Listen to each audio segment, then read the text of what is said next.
It arrives, not with a roar, but a sputtering cough, a classic V-twin.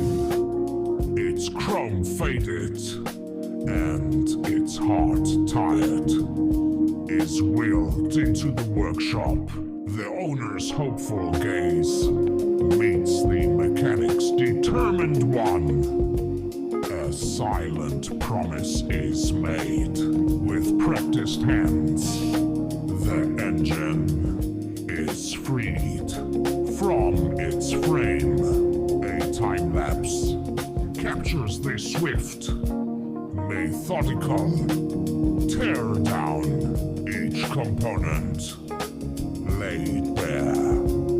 Upon the steel bench, a mechanical autopsy in motion. Decades of crime dissolve as pistons and cylinders are bathed in solvent. Under the precise measure of calipers, worn parts are identified and replaced, breathing new life into the old metal.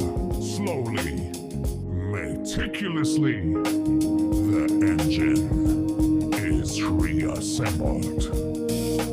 Clean, gleaming parts fit together with satisfying clicks, transforming from a puzzle of steel into a cohesive powerhouse, a work of mechanical art, a flick of the switch, and the rebuilt heart roars to life with a clean, powerful growl, a legend reborn, ready to trace the horizon once more.